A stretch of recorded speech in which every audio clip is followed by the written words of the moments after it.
Times Book Review near Times Square in New York City. The newspaper was founded in 1851 and has published a book section since 1896. The New York Times Book Review is one of the most influential and widely read in the publishing industry. In this program, you'll learn both the decision-making process and the technical process that goes into an edition of the book review. Editor of the review, Sam Tannenhouse, begins by showing the layout of the October 29th edition. We close our issue, that is, put it to bed in older terms, 11 days before the cover date that's actually on it. So what we have here are storyboards, we call them, for the issue we'll be closing Wednesday, this coming Wednesday, which is the 18th, the day after tomorrow. But we'll have the cover date of October 29th. And so what you see here is we don't have the actual front page, but here's the contents page and our little upfront column. Now sometimes we use dummy type there. So that's also the case for the letters page. And then we get into the actual reviews. And there are 36 pages this week. The number varies depending on a number of factors, but advertising is a principal one. We don't know exactly how many pages we'll have in a given issue until a week before, even though we've scheduled it 2 and 3 weeks before. When would a work have started on this issue? Well, depends what you mean by start. The first work is reading the galleys, the advanced reading copies of the books that we've decided to assign reviews for, and that goes back months. We have an inventory we keep of all the books that are with reviewers, and it also lists the name of the preview editor, that is the assigning editor, who has sent the book to a particular reviewer. It has the word length that we requested, and then the word length as it came in. So here you'll see zeros because those pieces are not filed, submitted yet. Then this is an ascending order of word length, and we assign it a great range of lengths. The assigning editors also edit the pieces and get them into shape. I don't know if they've explained to you how the process works here, where the books come in the door. They all end up in Sam Tannenhouse's office, and then once a week or so we go through them and make piles for each reader here, each preview editor. So when you do that, you're all together? The three of us are together, Sam Tannenhouse, Bob Harris, and myself, and each week, you know, we all get a pile of maybe this many books, and out of this many books, I would say there are always 4 or 5 that you just look at and you know you're not going to review it. It's just out the door. It's, you know, 101 uses for a dead cat, kind of. You just know that we're not going to review this kind of thing. Then you're left with maybe 10, and maybe 3 of those are from, you know, a well-known writer. You sort of know we're going to do it, but you read carefully to see what the best critic might be for this certain novel. You know, who should do the new Richard Ford. So those are a little easier, except for the matchups, which can be hard, the critical matchups. The ones you really lose sleep over is that last 6 that you just don't know whether, is this novel better than this one? Should we review this? If we don't review this, will we regret it down the line? You really worry about that kind of middle range and getting it right.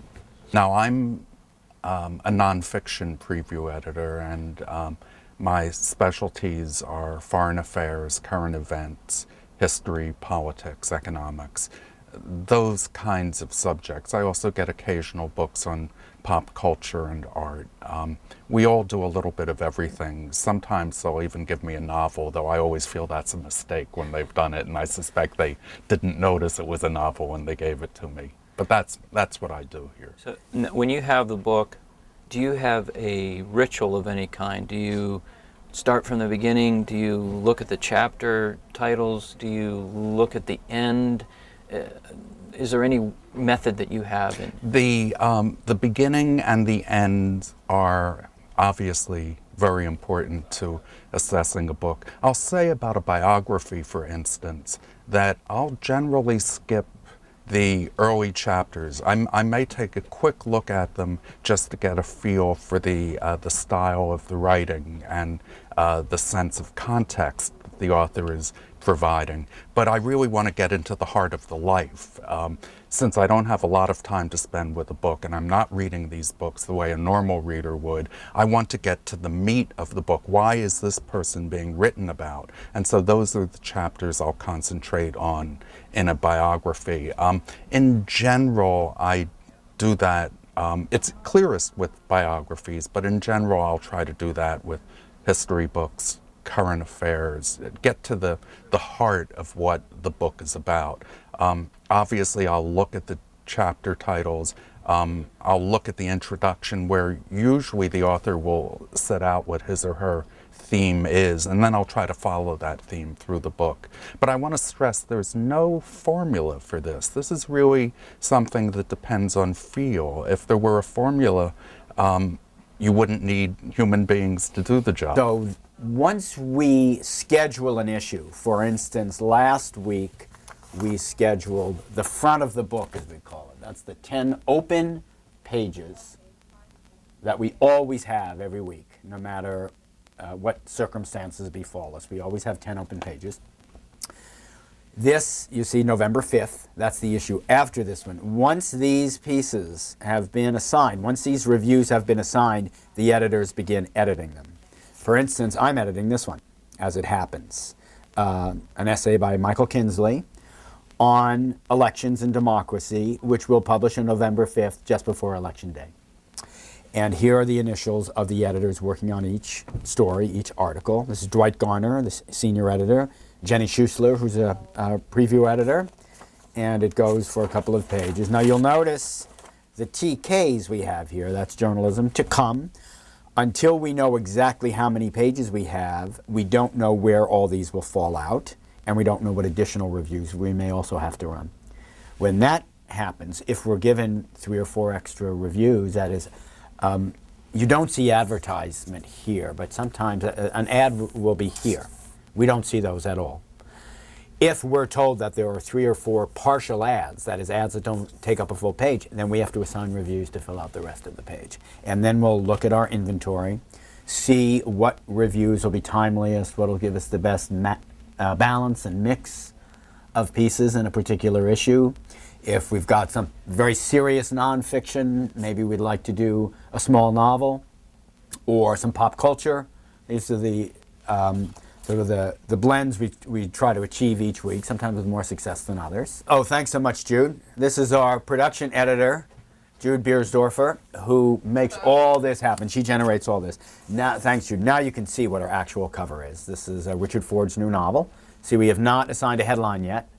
Today, this afternoon, Tuesday, the copy editors whom you meet will come into the office depending and present headline possibilities to us based on the pieces they have edited. That's the second stage of the editing process. So I'm going to climb up here and replace this so you can see our actual cover. This is more or less the same. That's more or less the same. Well, no.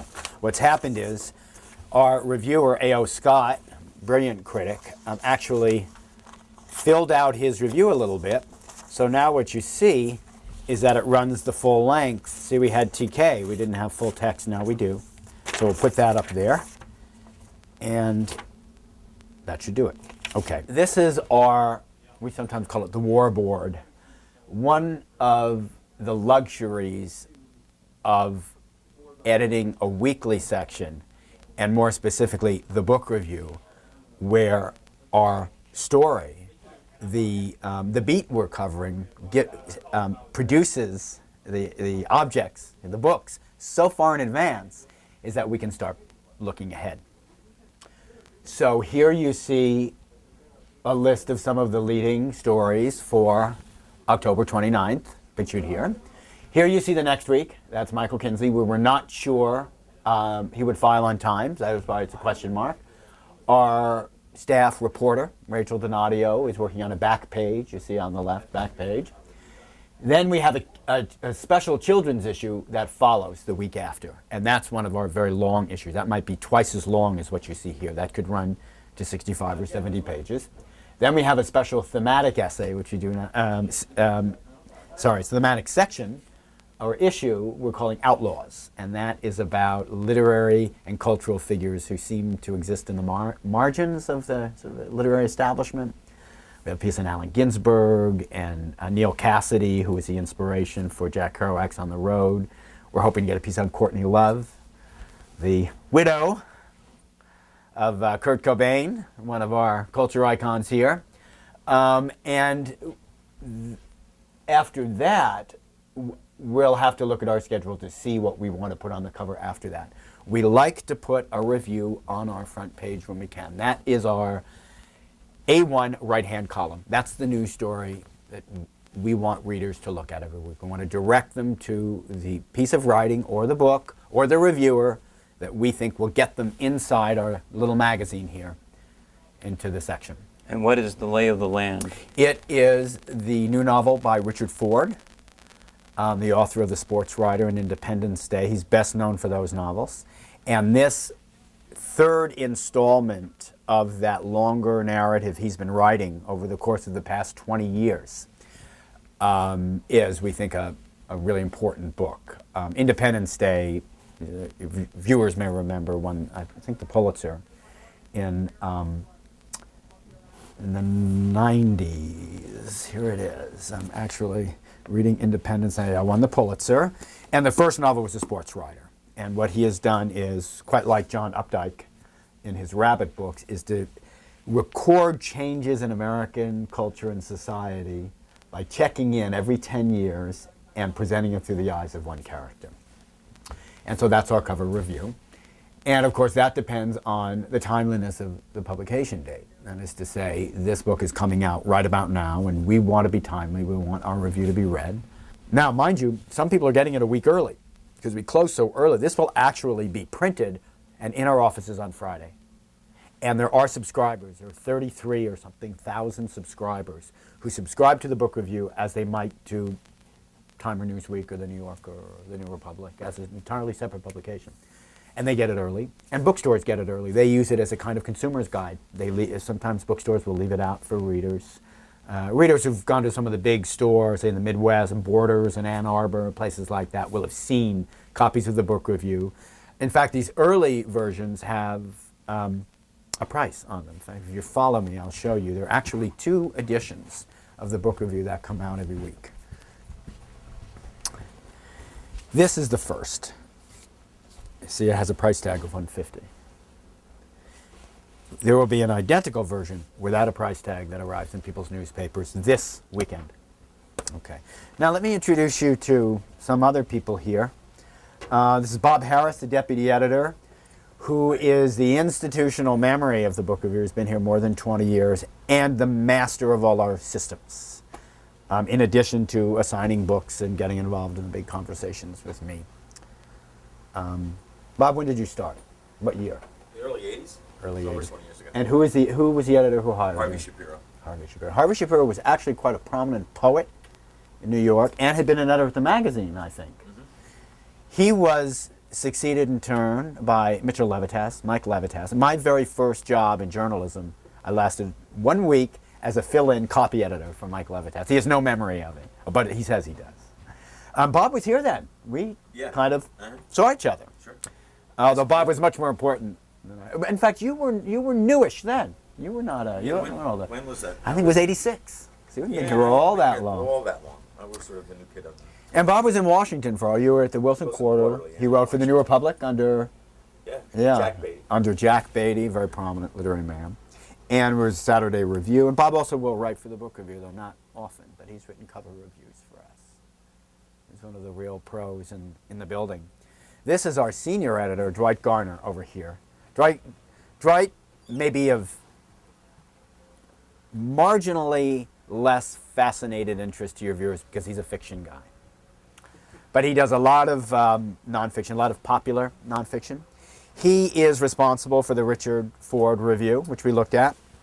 He commissioned that and edited it. So that's the book we featured on our cover. And if I say so myself, I think our cover looks better. It was beautiful. And Dwight is also a fairly prominent writer. He does a column for us every week on the bestseller list, which is very widely read. And he's a biographer, as I am. The 2 of us are biographers. Well, I'm essentially the third in command here at the Book Review, and that means, you know, sitting in on meetings where we make the assignments for books and working on things like headlines and plotting the general direction of what we do. But at the same time, I assign a lot of books. I'm also still a preview editor here, one of the readers who reads the books when they come in. I assign a lot of fiction primarily, which is one of the great parts of the job. What's your background? How did you get here? Good question. You know, I guess I was always loved reading. I was living in Vermont for a time after college, and I found that it was hard to sell journalism from Vermont if, not much happens up there. And I found that I could sell book reviews to places like the Village Voice and I think The Nation even when I was still living up there. And so it was a way to sort of, make some money, get my name into the New York, into some New York publications. And I just found that I really enjoyed doing it. All right, this is Isan Taylor, who does many things for the Book Review. One of them is to write our weekly paperback column. That is, he selects the paperbacks to highlight. Very important function. Because as you know, many readers will buy a book in paperback rather than a hardcover. Isan chooses the books each week and writes a description of them. What are you doing now, Isan? Sorting the mail. And routine activity, we get probably somewhere in the order of 750 to 1,000 books a week, which includes finished copies and advanced manuscripts. So this is sort of the things that are sent FedEx, UPS, messengered packages. We also get crates about this size, usually 2 or 3 of these a week, that are filled bursting with first-class submissions by publishers, independent people that are self-published, big publishers, small publishers, you name it. And we prefer them to come to the publishers, right? We do. Right. It's one of many ways, I guess, we have sort of culling books and figuring out which ones we're actually going to give serious attention to. So if Isan says we're getting 750 to 1,000 a week, we're reviewing 20 to 30 a week.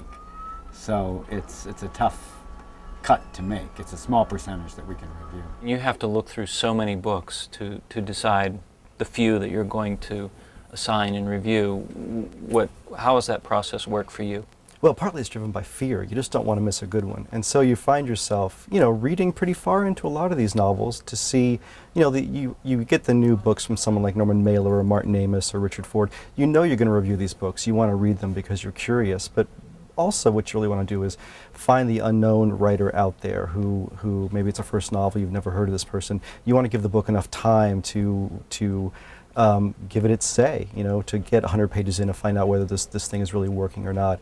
And I think that's what drives us. We want to find, the new talents out there. Well, I've been at the Book Review for 17 years, and so a lot of books have crossed my desk. And I think when I first began, I was terrified. When I arrived here, I looked around and everyone seemed to be so much more knowledgeable than I was and had knowledge at their fingertips and knew who was writing what and what the connections were between different writers. And I had to pick that up. And I think there's no substitute for just the experience of doing it. Obviously, having spent 10 years as a book reviewer, I had my own experience to draw on, but it's nothing compared to seeing 15 or 20 books a week and just doing that week after week.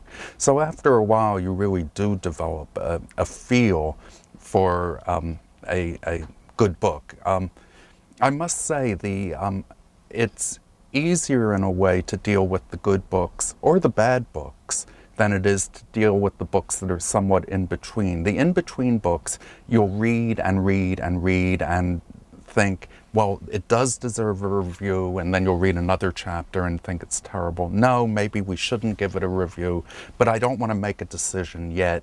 And so you keep reading, and you end up spending more time on the mediocre, or at least medium level books than you do with the really good or the really bad books to make a decision. And I do want to add that mistakes get made. We have different safeguards. Each preview editor really is the gatekeeper on the books that he or she is looking at. But if there's a buzz out there about a book, or if for some reason another editor has heard something about a particular book, if one of us has skipped the book, we may come back and give it a second look. I take no pride in the fact that I'm the man who skipped In the Garden of Good and Evil for the book review, and then it went to another editor. It took 3 editors before we realized that there was something here and it was worth reviewing. So we make our mistakes, there's no question about that. Sadly, we come to the skips. What is Don't this? get too close to these. These are books I've not yet gotten to, but our previewers have. and on or careful reading have decided we should not review, or that there is not a strong enough case to be made for our reviewing them. Then what I do is to give them all a second look. And sometimes we change our minds. And there are some presumptive reasons for not reviewing a book. We seldom do reprints. That is, books that have been published before and have simply been republished. The book was written about once, people know it, they don't need to hear us weigh in on it again. Self-published books we don't publish. Someday that may change. But at this point, if a reader can't log off the web or put down the newspaper and go to the nearest bookstore and buy or order the book, then we don't review it. It's just one way, as Eson Taylor said before, to winnow the number of books we write about, that we cover. Sometimes it's paradoxical. We don't review a book because it's already a hugely successful bestseller, and we think, well, this author doesn't need our help. You know, he or she has their own platform. Readers know who they are. They can turn on the television and hear all about it. Does it really make sense for us to review that book when we can do more of a benefit for readers and authors and publishers if we focus our beam on a book people aren't as likely to know about? So that's another reason a book may be skipped. We also incline away from very academic books, books for specialists, because most of our readers are not. And the specialists can read about that book in other forums. And we don't have many real specialists write for us. There's a specialist in the sense that Henry Kissinger is because of his resume, but as a writer, he writes for a general audience, and that's what we're directing our reviews towards, a general, intelligent reader, not an expert. And we don't do advice and how-to books, except in the rarest occasions. Again, they don't fit into our broadly defined category of general interest nonfiction, or obviously fiction. So at some point I will get to these, and my mind maybe change. Sometimes publishers will ask us to reconsider, and we will. They're pretty good about it, though. They know there's only so much we can do. And sometimes we make mistakes. We overlook books we shouldn't. What physically happens to all those other books? Have you shown the discard room? I don't know if it's of interest to you. We have. We often say no author should ever set foot in Right. the offices of the New York Times. We have a room back here. There's almost exclusively for the books that we can't review. We won't be reviewing each. And you'll be surprised that these shelves fill up probably in 4 weeks. And then we need to clear them out. We sell off the books, and then we donate the money either to the New York Public Library or to our own Needest Cases Fund. Usually, Where do you sell them? Usually Barnes & Noble, their internet site, will come in and buy the books from us, and they'll cart them away every 4 to 6 weeks or so. It's really, I have to say, one of the burdens of the job that the galleys keep coming. Sometimes you wish the publishing industry would just shrivel and go away, because just week after week we're getting these waves of books. And if you go on vacation for 2 or 3 weeks, you come back and it's not as if the galleys have stopped. So what you return to are mountains of galleys on your desk that you hadn't looked at during those weeks you're away. What's your background? How did you get to this point? It's a very unusual background for the book review. I came to the Times from the International Ladies Garment Workers Union. I was working in their education and political department, writing pieces for the union and congressional testimony for the officers, speech writing. We put out a newsletter. I did some lecturing. Generally whatever would be entailed in the union's involvement in politics and the education of its members. And obviously that wasn't how I got to the book review. I had, before I worked at the union, worked as an associate editor at a small magazine called The New Leader. And after I left that magazine to go work for the union, I continued my connection with The New Leader. I wrote a monthly book column, and that book column was seen by the then editor of the book review, Mike Levitas, and he's the one who got in touch with me. And I did that column for about 10 years, and it resulted in this odd leap from the Union to the New York Times. In the course of this week, these shelves will be filled with what we call galleys. Publishers sometimes call advanced reading copies. These are pre-publication editions of the book, and these are what we send to reviewers. For instance, I see here considerable interest. One of America's very greatest writers, Saul Bellow, has some of his works collected in the Library of America edition. Now, what's interesting, this is being published actually in January, yet we have this now. Now, should we decide, probably what we would do is commission an essay rather than a review, because these are celebrated novels that have been much written about. 1956 to 64, Seize the Day, the novella, Henderson the Rain King, Herzog. These are some of his very greatest works. We might go to a distinguished novelist or critic who has a particular interest in Bellow, or might have something unusual to say about him, and ask for an essay. But this is what we'll send them and assign it. So we have it in advance, and then when the finished book, the bound hard copy, comes in, we use that to check quotes and citations, and in the end, send that off to the reviewer. We don't pay a great deal of money to our reviewers, and one of the small perks they get is a copy of the book, plus a copy of the book review, or several that their review appears in. How much lead time do you need to give somebody to? Depends. Something like this, because it's not really time sensitive. These are not new novels.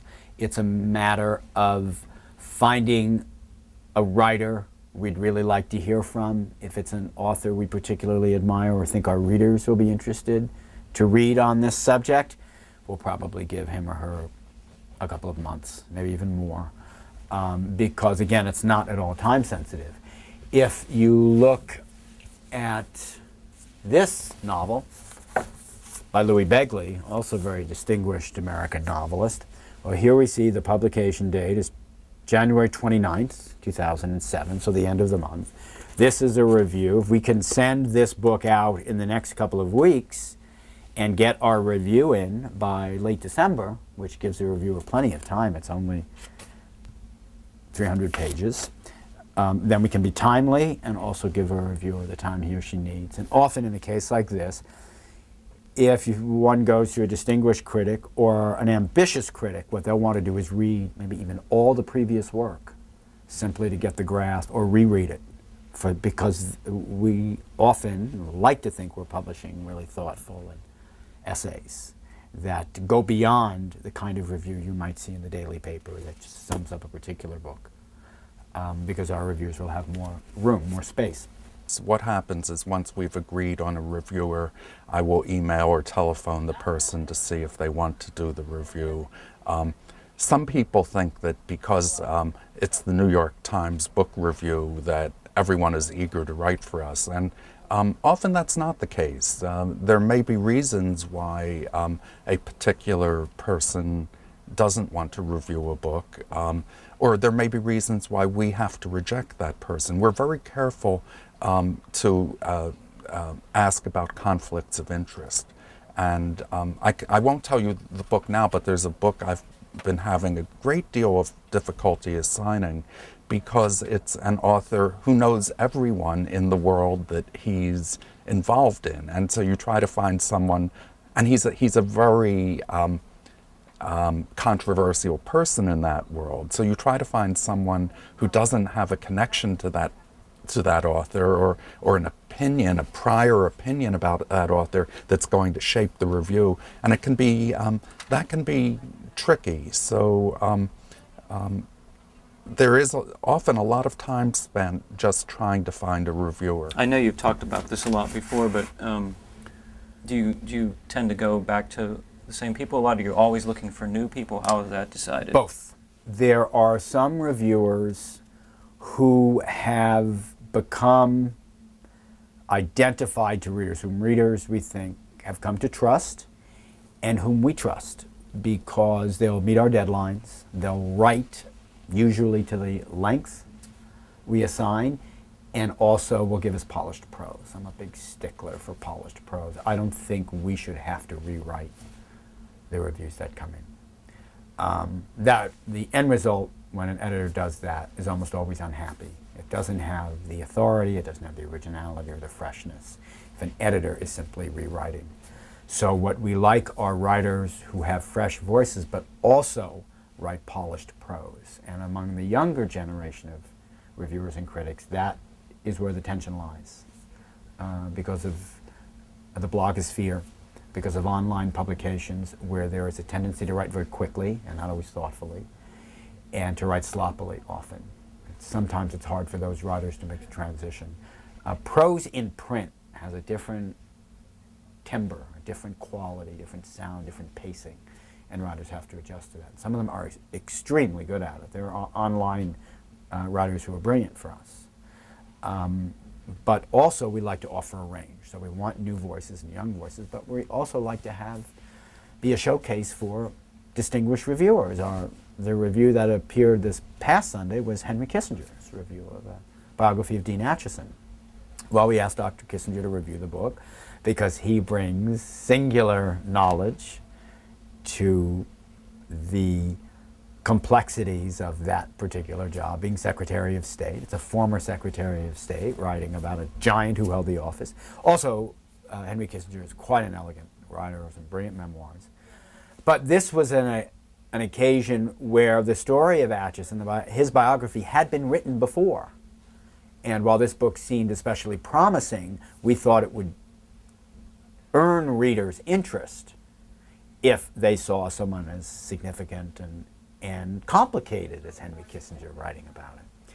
So those are the factors that go into it.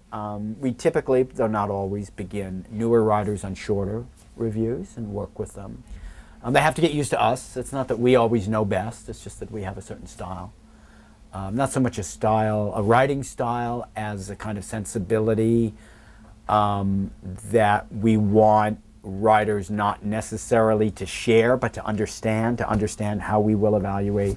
At least we don't like ad hominem comments.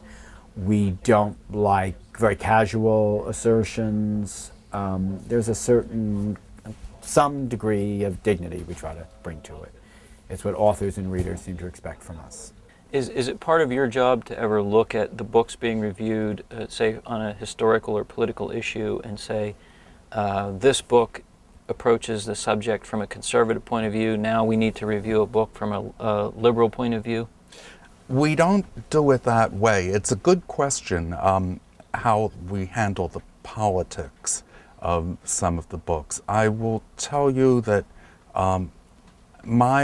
since we do try not to set books up in the sense that we try not to give a conservative book to a liberal that we know is going to hate that book, or vice versa, because that serves no useful purpose to anybody except to allow the reviewer to vent a bit and also permit the people who agree with him to have the satisfaction of seeing a book, crushed. We try to avoid that, so we try, by and large, though not always, to go to someone either from the same political perspective or from a centrist political perspective to balance what might be a right or a left point of view.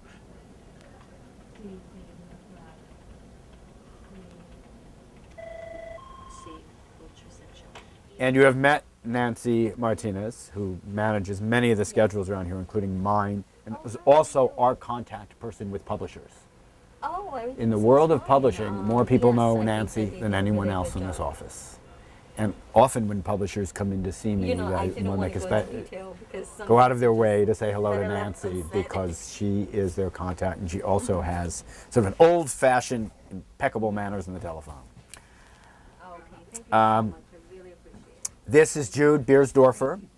Readers of the Times know her as a columnist on technology, the paper under No, her you can initials just slug them just by the author name as usual. as a J.D. And I'll Beersdorfer. parse out which one are kids, But so when we get there. she is one of the real wizards at the time. She started it here about a year ago. She'd been at the paper for many years, but came Yeah, and over then I'll to flip this them if job. they happen to change. She's the one who actually generates those miniaturized storyboards we saw. She's actually working with larger copies. Can we get some of this on the screen? Yeah, this is our query palette here. We use the Adobe InDesign K4 production system.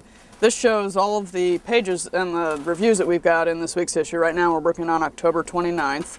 And so everything's slugged by the name of the reviewer. So if you see Harrison.L, that means that's the layout for the Catherine Harrison review. So this gives me a list. This lets me know where everything is at any moment. This is what our layouts look like. So this is the cover issue, and then with our covers we always start text on the front and then we jump to some inside pages, and all of these are in the same file. So if I scroll down here, here's the art that's going to be on the inside page for this. This will be page 12. Again, you can see this is all dummy type here. We haven't filled that part in. We'll do that today. Yeah, these little blurbs here are also dummy type. But you can see this sort of this lets us know if the page is fitting. You know, the editors have to sort of cut if things are too long. We can do some manipulations too with the type, tweak it a little bit. Here's the review that's on page 13. This is the last leg of the Ford cover here, and here we have a review of Amy Sedaris' new book with a nice illustration there. So this is the working layout, and what I do when the copy editors tell me that the type's ready for them to do a proofread on, then I'll just go ahead and make a black and white printout of it.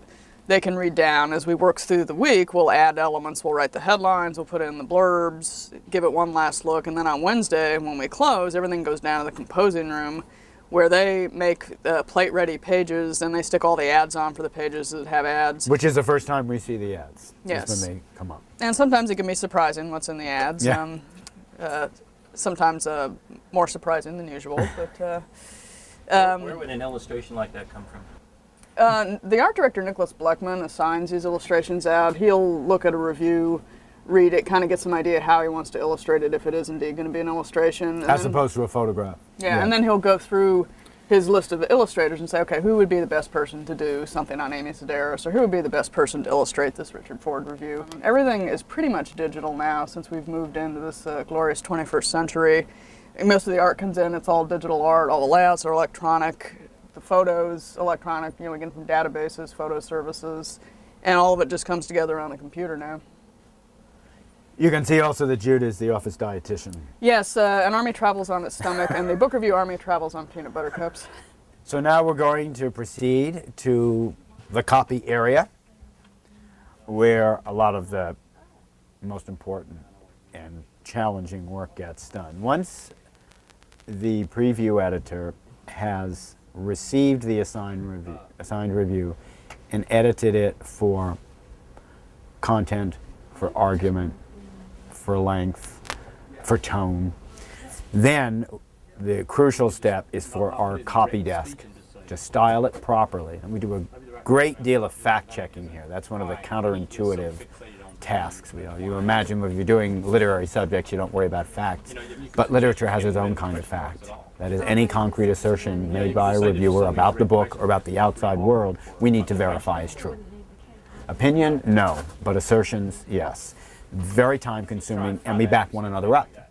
The editor asks the reviewer to supply source information. The editor then works through it or will amplify it if it seems inadequate, and then our copy editors will look at it again and also make many style suggestions. This is our copy chief, or slot as we call him in the newspaper world, Steve Coates. Hello. Steve, I wonder if you can call up a piece that's in the middle of being edited, just so we can see what it looks like, all the queries that come up, what the copy looks like when it's going through this process. This one actually happened to be in the process of copy editing. In fact, I don't think it's been returned to me. It's over at the backfield editor right now because he's looking at some of the questions I put in it. If you see, the backfield editor is the previewer. Yeah. Go ahead. All of these stories get about, I can't even count how many reads they get, maybe 5 by all different editors, and the hope is that if enough editors look at it, we'll iron out all the little wrinkles in the whole Right. thing. Not that we always succeed. Not that we always succeed. We do have to write a correction every once in a while, but this is kind of the way we do it. We get the piece in, we get it so that it more or less. Why don't you stop by fits. some page numbers, Steve? Okay. So you'll see in those boxes are notes from various editors. It could be the preview editor or backfielder. It could SC is Steve Coates himself. And if you move down, you'll see where CQ means the quote was checked, check quote. You'll see some page numbers. And these are what we need to verify that titles are right, that details from the book are accurately. Because if we make a mistake, we'll hear about it. And then we also kind of ask questions about what kind of language the reviewer is using and whether it's accurate or not and means anything. And here we have quite a long debate about what "shoot the messenger" means, and or whether a messenger has to be killed after his message is delivered. And so we go back and forth on that and decide what the final language might be after deciding what the reviewer really means. After I put my notes on it, he considers my notes, and then he'll eventually get back to the reviewer, and then we'll all reach some agreement on what the final copy should look like. When the reviewer gets the edited review, it includes the copy editing notes and changes and the previewer's notes and changes. And the very first round is when the review first comes in, I read it and comment on it. Those are my comments, and then Bob and Dwight do. So every piece, when it's first filed or submitted, is read initially by the three of us, and we decide whether to approve it right away, whether we need revisions. And it can also be very big things like whether the structure of the piece is right, or it can be little questions like, do we really need to say seminary school? Can't we just say seminary because seminary is a school? Well, there you go. That's a good catch. And then finally at the end, we obviously at the New York Times we have our own little style guide, which the book review is probably less bound by than other parts of the paper, but we still do apply most of the things in there, and so we go through and try to make sure that we're just using the same kinds of punctuation, capitalization, very basic things like that the rest of the paper uses, so that the readers will know what to expect every time they open our pages. So this is the area. Steve is the copy chief. These are our three copy editors: Greg Coles, Allison McCullough, Elsa Dixler. Elsa is also our letters editor. We hear about the letters in the section often. It's some people's favorite page. Actually, it's my favorite page. And so are you working on letters now, or in between some editing, Elsa? Yeah, I am. We are looking at the letters for this week's issue. So that's the 29th, which we're closing tomorrow. Right. Right. And this is the page layout. And actually, this is far enough along that you can't see the fun part. It's kind of like a jigsaw puzzle. All the news has to fit. And we get letters, probably depending on what articles we've published the previous Sunday, we get anywhere between 50 and 300 letters a week, and they come into a special email account. And I print them out and go over them with Sam and Bob and Dwight, and we choose the ones that are going to appear, and then I contact the letter writers. Who will often be fairly prominent authors. For instance, let's look Jonathan at Mirsky. Jonathan Mirsky, an expert on China. We also have the writer Tom Bissell, don't we? Right, we do. He has the first letter, in fact. There we go. And I just found out that he's moved to Rome. I think we might identify a book or two he wrote. You know, Okay. we could do that. We could do that. Sometimes we'll identify letter writers so readers know that these are people who have some authority or expertise. Right, particularly when what they've done has bearing on the subject of the letter. And So then you call the writers and you tell them you'll be editing it, right? Right. And then, as I say, the challenge is to edit it for clarity, to check the assertions writers make, which are not always correct, and to make them fit. So it's kind of fun. And what about opinions? They are entitled to their opinions. Some of which don't- are very strong. Some of which are very strong. If a letter comes in criticizing a review, taking issue with a reviewer, when do we decide that we'll let the reviewer answer back? We do that on a case-by-case basis. When a writer says, I'm hurt, the reviewer didn't get my book, we don't ask the reviewer to respond because we feel that the reviewer has had his or her say in 800 or 1,200 or 2,000 words, and it doesn't seem necessary to give him or her another 3 sentences. But when the reviewer accuses when the author accuses the reviewer of some serious mistake. Now, you mean the author of the book The under author review? of the 'Cause book we under review. Hear from them often. Yes, when the author of the book under review accuses the reviewer of some serious mistake, then we might ask the reviewer to respond. Allison, what are you editing? Dave, it's Cuff's science fiction column. This is where you need some muscle at the size of this book. He's a new columnist for us. How long now? 6 months or something. It's hard to keep track of these things. I'm not a sci-fi expert, so I'm sort of learning as I go with this piece. Which raises a point. You know, you all kind of go into the whole potpourri of reviews and choose the ones, pick up the ones that you'll be editing. There are not specialties that any of you have, right? You might do fiction. Not really, but we do have areas that, Elsa is an expert in history, and I like philosophy. She's a PhD in philosophy. She wrote on Kant. Not many books to review about Kant, but maybe one day. Few and far between. Yeah, so, yeah, you learn a lot. Different sci-fi and Where do you the find, American plague, about the yellow fever epidemic. It's great. what sources do you use for fact-checking? What are your most common sources? Well, in the era of Google, we have to be careful to not just use whatever we find, when we insert a keyword. You can pretty much find something that says the thing you want it to say, but, as much it says the opposite. So try to go to the reliable sources like Britannica, encyclopedias you trust, things like that. And our own archives we use a lot, the New York Times archives. When I first started at the paper, I was here briefly at the op-ed page in 98 and 99. Almost the only source we were expected to use for fact-checking was the Times' own archive. So if a politician had been quoted making a controversial remark and the Times had not reported it sometime in its history, you were discouraged from letting it stay in the piece. I think that's opened up a little bit, but we often begin with Times past our own archive. Thank you. And when we publish corrections, the corrections are appended to the original story. This goes throughout the paper, including this section, when you read it online. So if you call up a story that we have published a correction on a week later, when you see that story online, the correction will be appended at the bottom. That is part of the source that we present to you. Here's Greg Coles. And what are you working on? Oh, you're working on some blurbs. I'm not working. I'm just idly surfing the web. No, I am. Because it's Tuesday, we focus on headlines and blurbs, what we call the hardware of a review, writing the photo captions.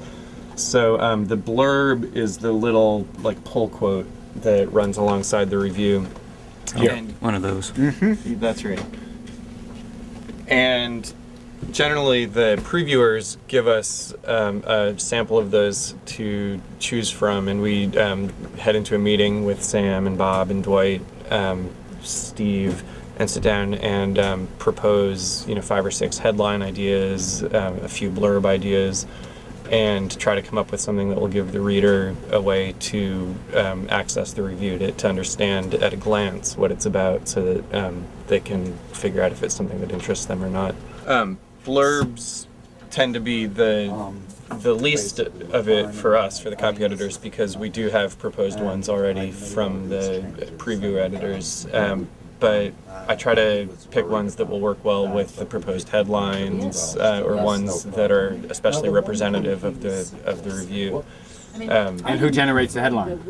The copy editor generates the headline. We come up with a list of possible suggestions, riffing on things a lot of time in the review, and it's really a process of just brainstorming, and then going in and meeting and seeing what strikes your fancy. And sometimes we'll come up with something entirely different on the spot. Yeah. And we'll take another look at the review if a headline doesn't quite seem to get it. Or if somebody has a bright idea, we'll try something different. How about Beyond Belief?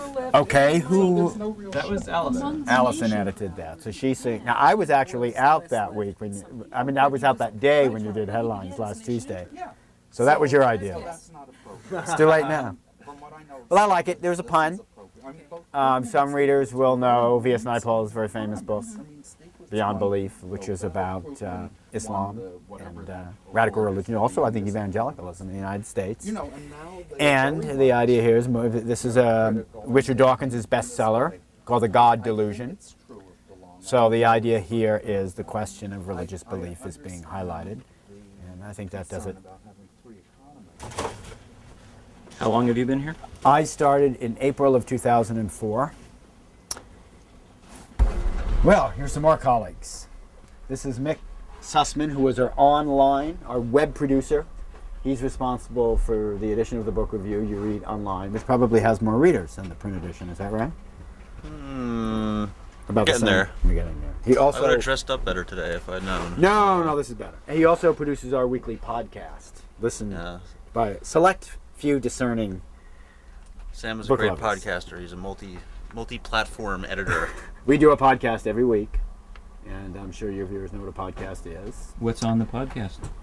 Now describe. Mick puts it together, so why don't you describe what you do? We bring in authors, and we talk to the other editors here, and reviewers sometimes. Reviewers, and it's been getting more and more professional. We like to think. Welcome to this New York Times podcast. October is Breast Cancer Awareness Month. This is Sam Tannenhouse, editor of the New York Times Book Review, and welcome to our podcast, a weekly conversation about books and authors that offers everything you could ask for in a literary salon, unless you're expecting beautiful people, canapes, alcohol, sparkling water, and sparkling aperçus, where we aim for the last. This week we talk with critic A.O. Scott, author Amy Sedaris, Times columnist David Leonhardt, and get our weekly shot of bestseller news. Mick has had good luck lately actually getting quite prominent authors whose books have been reviewed, sometimes on the cover, either to come into the office or we'll do it by telephone and record it, and it goes to the QXR studio for editing, and then you can access it on the website. But yes, Mick is a very important web editor at the paper as well. You're involved in the homepage. Your homepage. I don't know if I'm important, but I try. He's important to us. So do you add things to the web page that aren't in the printed? Yeah, we have we do book excerpts. We do audio slideshows. Readings sometimes. Readings. Yes, nytimes.com/books. We have an email we send out every week. Here's Elida Becker, who is a preview editor, primarily, but not exclusively of fiction. She's been here long enough. Long enough. Thank you. Busily typing is the book review's Hi. reporter and writer, Rachel Donadio. She's the one who gets all the cool party invitations because she writes about the literary scene. I wrote about how book parties are over, so now I have to go to a lot of them to disprove my own theory. Yeah. And you've got a suitcase here. Where are you headed later today?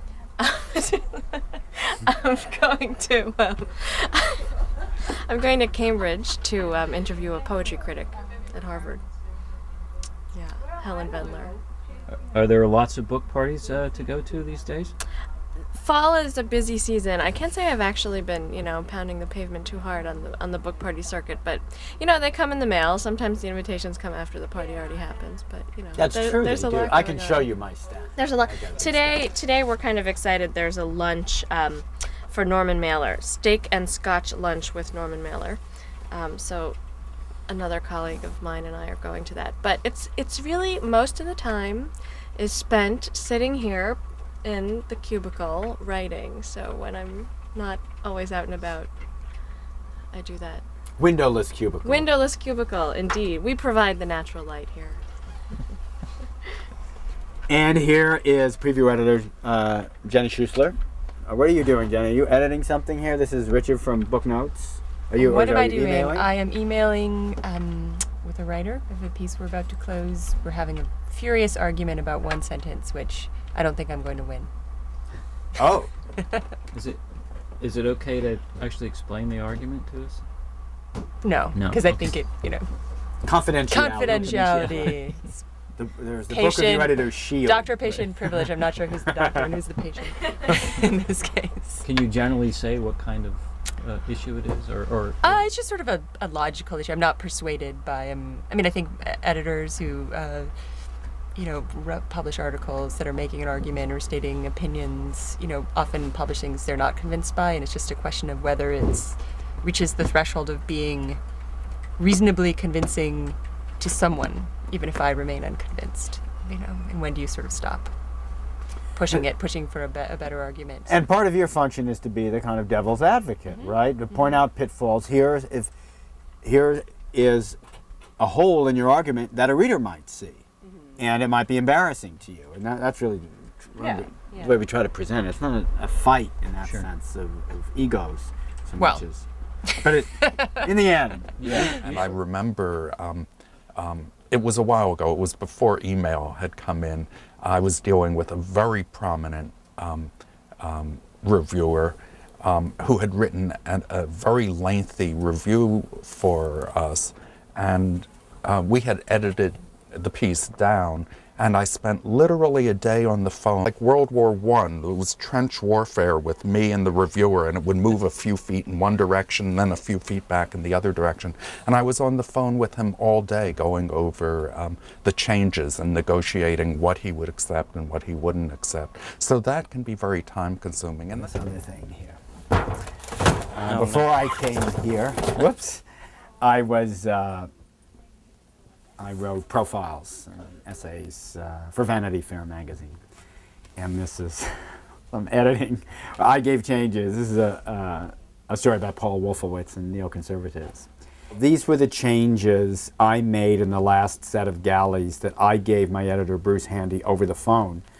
Well, he said it feels like antiquity now, though it was only a few years ago, and he wrote in these changes in red pencil. And then sent me this to remind us both, me in particular, of the edit from hell. And I keep it around so my colleagues and the occasional reviewer author who comes by knows that I know what it's like. I've done this sort of thing myself. I know what it's like to want to change things or to have to untangle and fix things. Because, in some ways my job is kind of administrative and managerial. And I don't do as much editing, really, as many others do. Although I keep my hand in. So this is just a way to remind them that I'm a writer and editor too.